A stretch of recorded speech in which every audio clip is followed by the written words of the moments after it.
তো হ্যালো বন্ধুরা, good morning সবাইকে। তোমাদের সকলকে জানাই আমার চ্যানেলে স্বাগত। আশা করি তোমরা সকলে খুব ভালো আছো। আর আজ আমি এখান থেকে ভিডিওটা শুরু করলাম। তো ঘুম থেকে অনেকক্ষণ আগেই কিন্তু আমি উঠে পড়েছি। ঘুম থেকে উঠে ফ্রেশ হয়ে নিয়েছি, তারপর জল খেয়ে নিয়েছি। আর মাও কিন্তু আজ ঘুম থেকে উঠে পড়েছে অনেকক্ষণ আগে। তো আজকে তো পাপা নেই, পাপা ডিউটি গেছে। তো আজ ভিডিওটা এখান থেকে শুরু করলাম। তো দেখো আজকে এই ফুলগুলো ফুটেছে, গোলাপি ফুল ফুটেছে দুটো, আর হলুদ জবা ফুলও ফুটেছে। আমি ওটা তোমাদেরকে দেখাতে ভুলে গেছি। আর এই দেখো নয়নতারাও ফুটেছে অল্প। আর তারপরে আমি এই ঘরে চলে আসলাম আমার আর মার জন্য চা করতে। তো আমি আর মা তো জানোই যে সকালবেলা করে রোজ দিনই লাল চাই খাই। পাপা তো আগে থেকেই লাল চা খেত, আমরা তো আগে দুধ চা খেতাম সকালবেলায়, পরে কিন্তু আমরাও পাপার সাথে সাথে লাল চাটাই খাই। তো এই দেখো সেজন্য আমি চাটা করতে চলে আসলাম। আমি আর মা তো চা খাইনি, তোমাদেরকে বললাম ঘুম থেকে অনেকক্ষণ আগেই উঠে পড়েছি, কিন্তু চা খাওয়া হয়নি। এদিকে সকালের খাবারের জন্য যা যা করার সেটা আমি জোগাড় করতে থাকি। তো ওদিকে কিন্তু মা শাক কাটছিল বসে। মা আজকে সকালবেলায় বললো যে ঢেঁকি শাক আর মাছ ভাজা দিয়ে খাওয়া হবে, তো সেজন্যই মা শাকটাকে কেটে নিচ্ছিল, আর আমি এদিকে চাটা ফটাফট করে নিলাম। তো চলো আমি সারাদিন কি করছি সবটাই তোমাদের সাথে শেয়ার করব। তো তোমরা কিন্তু সাথে থাকো, দেখতে থাকো। বন্ধুরা, তোমাদের সাথে তো আজ সকাল থেকে আমার সেরকম সামনাসামনি কথাই হয়নি। তো এখন তোমাদেরকে তো দেখালাম যে চা করে একটু পড়তে বসেছিলাম। তো পড়া হলো, মা বললো এখন যে সকালের খাবারটা খেয়ে তারপর একবারে স্নানটা করে পুজোটা দিয়ে দিতে। তো তারপর আবার বসতে হবে। আজ আমার পড়তে বসতে অনেকটা লেট হয়ে গেছে, সেরকমভাবে পড়াও হয়নি। তো স্নান করে আবার বসতে হবে, সেজন্য এখন আগে খেয়ে নেব। মা ওই তোমার সকালে শাক করছে আর মাছ ভাজা করেছে, তো এই দুটো দিয়ে আজকে সকালে খাবো। আর দুপুরের জন্য মা এঁচড় করছে। ওই তোমার আজকে প্রথমবার মা পেঁয়াজ রসুন দিয়ে আর কি করবে বলেছিল, কালকে আমাকে এটাই করবে, হয়তো কাল রাতে বলেছিল। তো তারপর সকাল থেকে আর মার সাথে ওরকম এগুলো নিয়ে কথা হয়নি। তো পেঁয়াজ রসুন দিয়েই হয়তো করবে আজকে। তো চলো এখন আমরা ব্রেকফাস্টটা করে নিই, তার আগে তোমাদের দেখিয়ে দিচ্ছি। আর তারপর স্নান করে এসে তোমাদের সাথে একবারে কথা হচ্ছে। তো চলো এখন মতন টাটা। তো এই দেখো বন্ধুরা, মা আজকে সকালের জন্য মার আর আমার দু টুকরো মাছ ভেজেছে, আর এই যে ঢেঁকি শাক হয়ে গেছে। তো আজ সকালে এই দুটো দিয়েই খাবো। তো চলো স্নান করে এসে একবারে কথা হচ্ছে। আবার স্নান করে আসলাম, এখন ঠাকুরটা দিয়ে নেই। তো চলো আর লেট করি না, তোমরা দেখতে থাকো।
ঠাকুর দেওয়া হয়ে গেছে।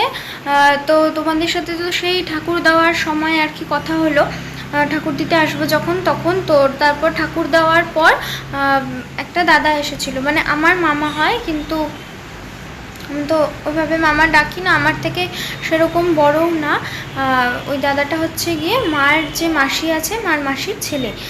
তো দাদাটা এসছে, গল্প করছে মার ওই দাদাটা ওই ঘরে। তো আমি ঠাকুর দেওয়ার পর গেছিলাম একটু দোকানে, তো দোকান থেকে বিরিয়ানি নিয়ে আসলাম আমার আর ওর জন্য। এবার মা তো খাবে না, মা তো জানোই তোমরা যে চিকেন খায় না, চিকেন মাটন কিছুই খায় না। মা যেটা বাড়িতে রান্না করেছে মা সেটা দিয়ে ভাত খেয়ে নেবে, আর আমি আর ওই দাদাটা বিরিয়ানি খাবো আজকে।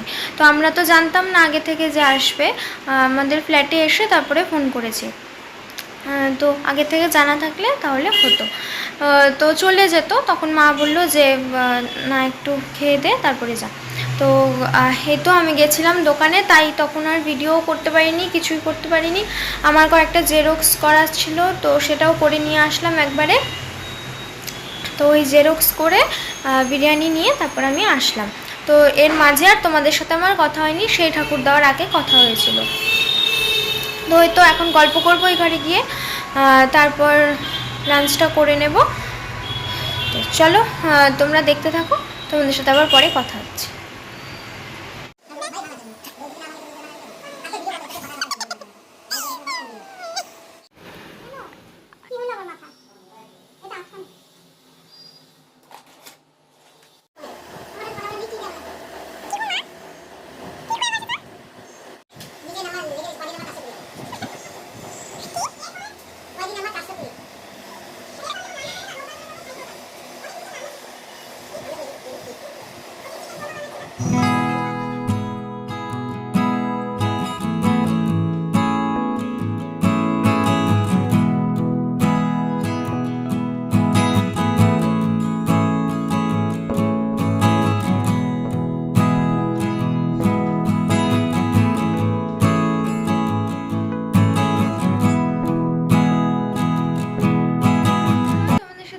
লাস্ট কথা হয়েছিল ওই বিরিয়ানি নিয়ে আসার পর। তারপর তো আমরা সবাই মিলে অনেক গল্প করলাম, আর দাদাটা এখন চলে গেল। তো দাদাটা আগে লাঞ্চ করেছিল, টেবিলে বসবে না বললো, ওই ঘরে গল্প করতে করতে খাবে, তো ওই ঘরে চেয়ারে বসে খেয়ে নিল। তারপর আমি আর মা লাঞ্চটা করে নিয়েছি। দাদাটা এখন চলে গেল, এখন আমি একটু ঘুমোবো। এত খাওয়া হয়ে গেছে, আমি আর খাওয়ার পর ভিডিও করতে পারিনি। দাদাটা যখন গেল তখন আমি ভিডিও করতে পারিনি, মানে আমি এত খেয়ে নিয়েছি আমি আর নড়তে চড়তে পারছিলাম। তো এখন পাচ্ছে প্রচণ্ড পরিমাণে ঘুম, এখন একটু ঘুম দিব।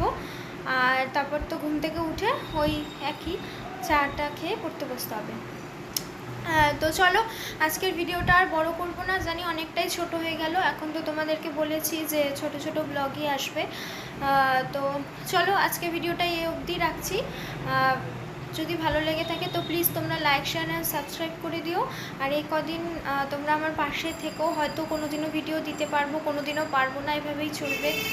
বা কোনো দিনও অনেকটাই ছোট হয়ে যাবে, যেমন আজকের ভিডিওটা অনেকটা ছোট হয়ে যেতে পারে, আমি জানি না, আমার মনে হচ্ছে। তো আমি তো সেরকমভাবে রাস্তায় গেলাম, এগুলো কিছু ভিডিও করলাম না, কিছুই না। তো কি আর করা যাবে, চলো। তো এখন আর ভিডিওটা বড় করছি না, এই অবধি রাখছি।